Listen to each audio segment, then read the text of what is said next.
Hello, everyone. This is another episode of Open Book.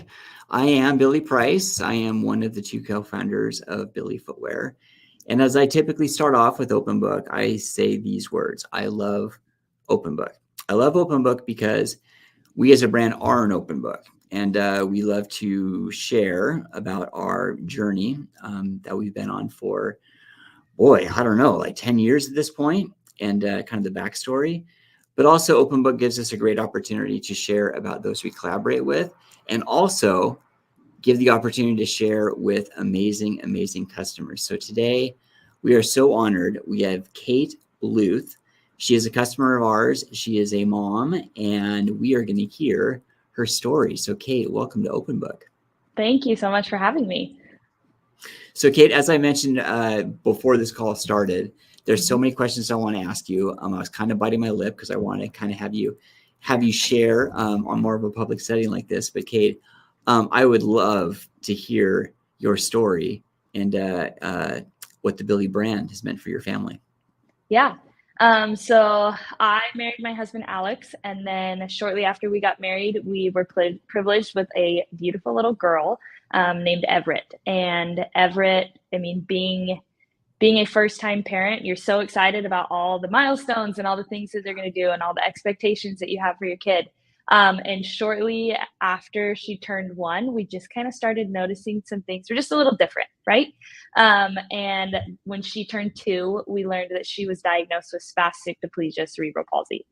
And so turning 2, she still wasn't walking, and she got fitted for her first SMO braces right around when she was 2.5.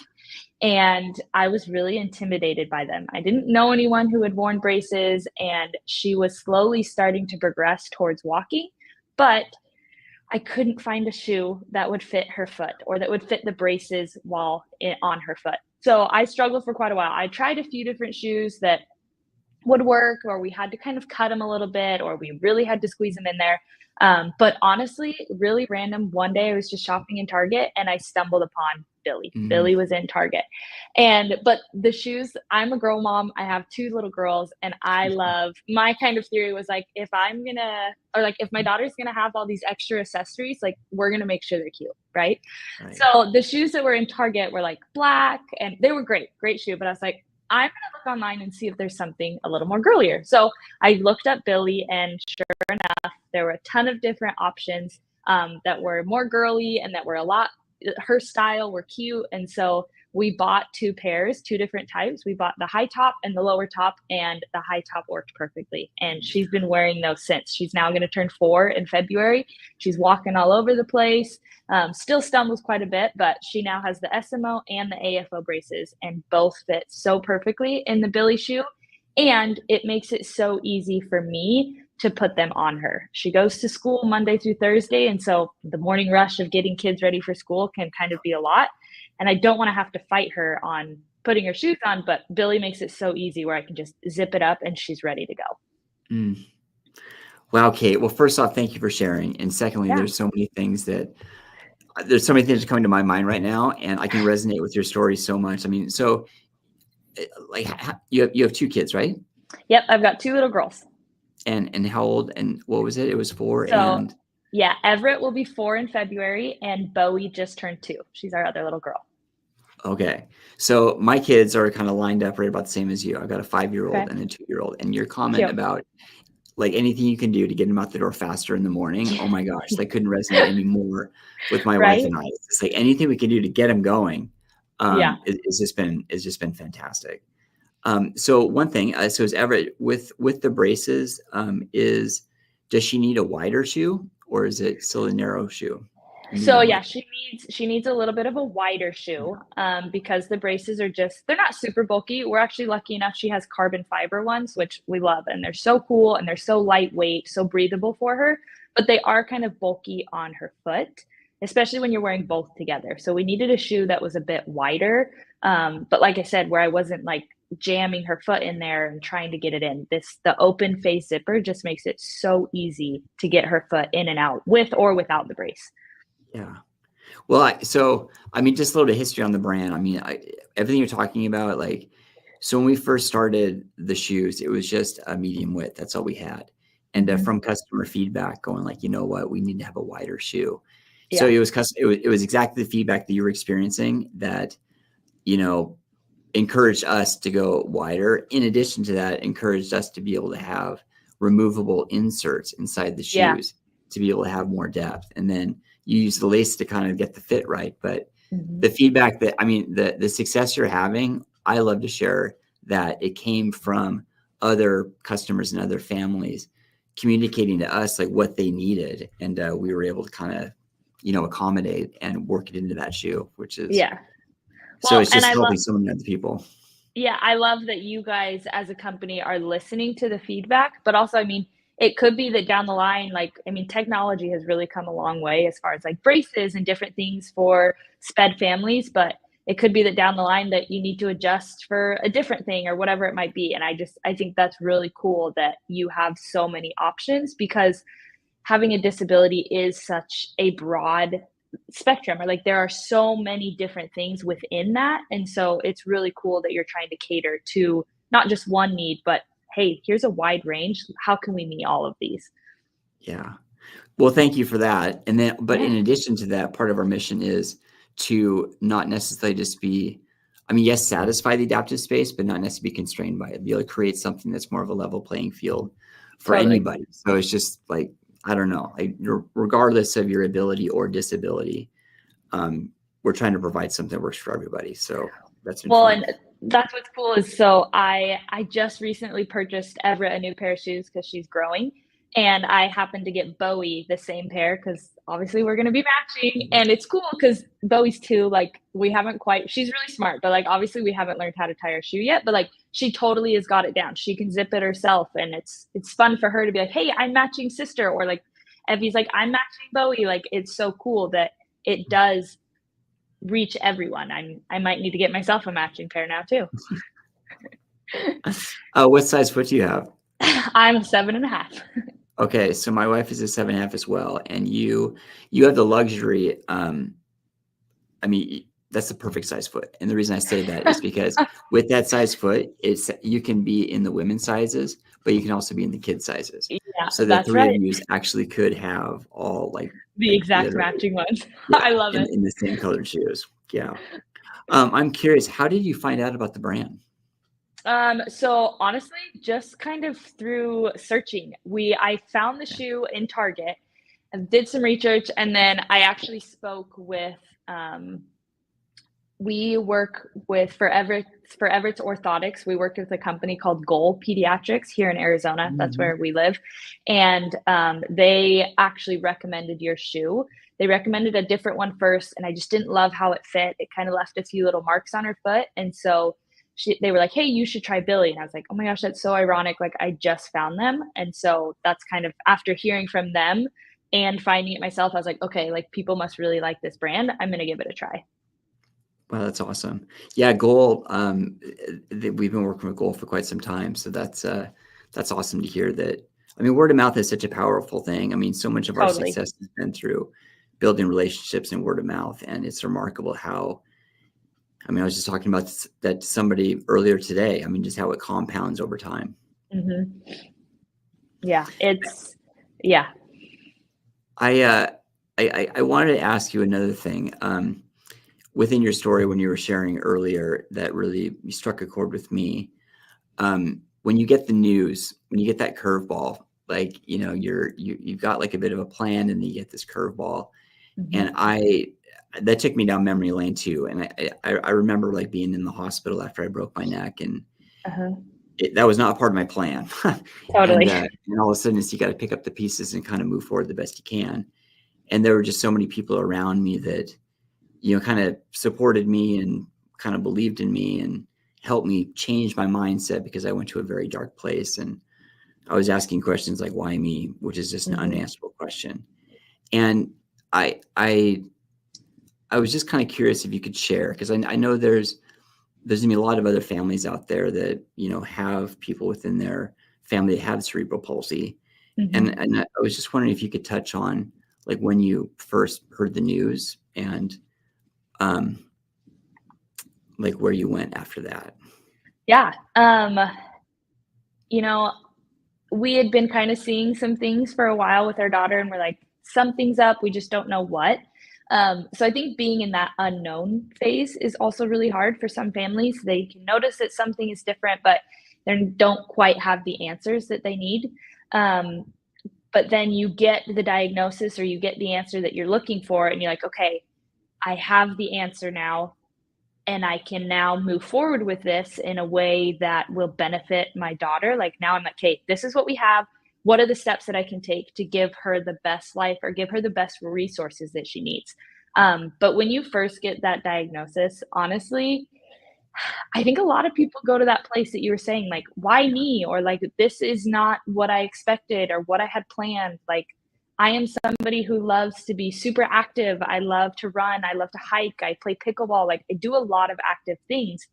And so I always just kind of had this vision of like, my kids are going to like come and run alongside me or come do all these things. And then when that gets altered a little bit, you're like, whoa, like, what is my life going to be now, you know? And that's really hard, and sometimes it's really hard to come out of that dark space, right? Because I don't know if I would say that it's healthy to go there, but I think it's realistic. Like, it's okay to have yourself go there for a minute, right? Like, it's okay to feel sad and to feel hurt.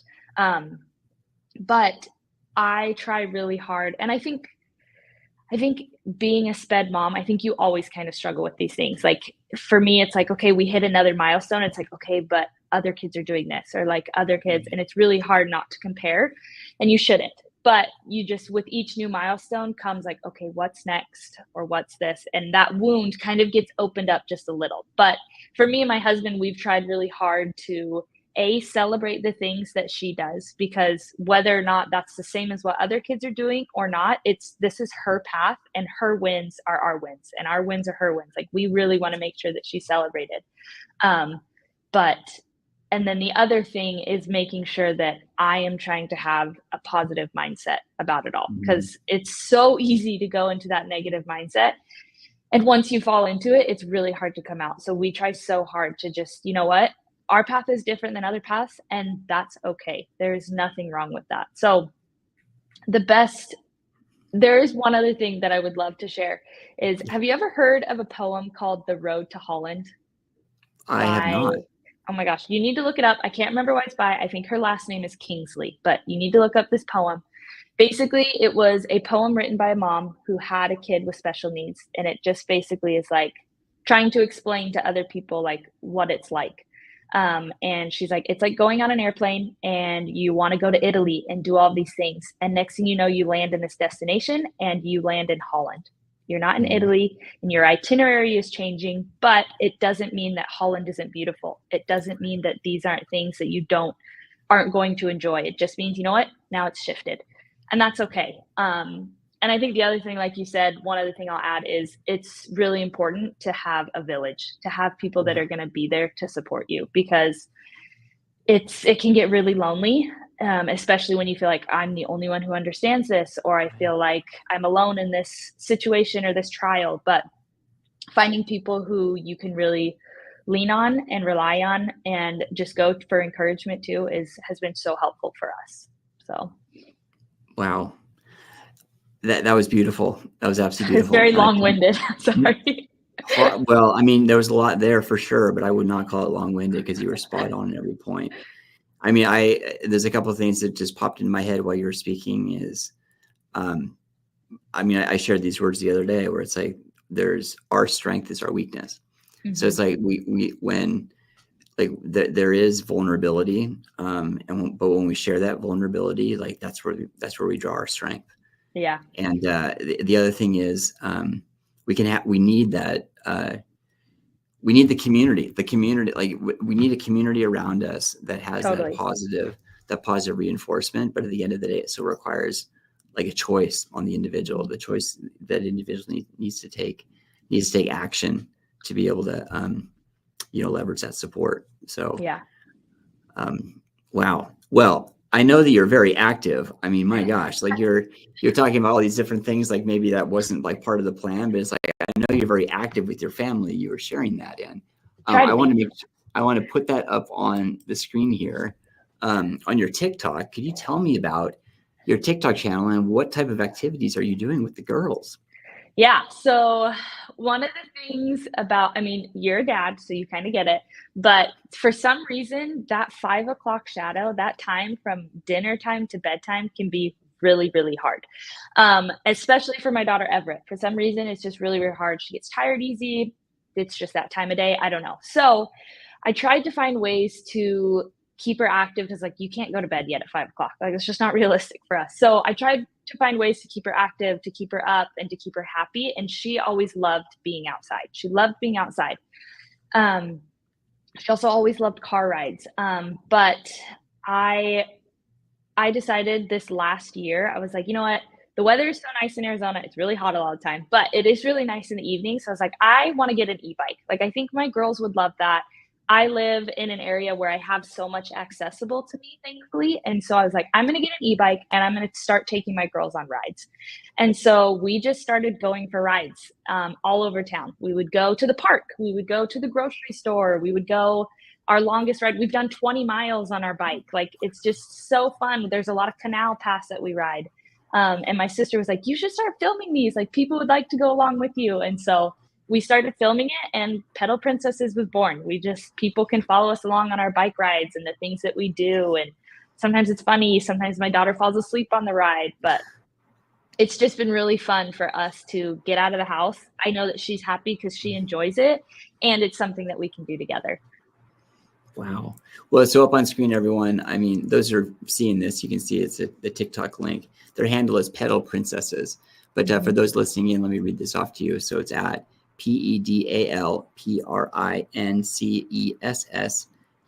So at Pedal Princesses. I'm curious, are you getting audio clips as well when you're riding along? Yes. So I'm slowly. I was never like a videographer or anything like that, so I'm still learning about it. But I did just buy.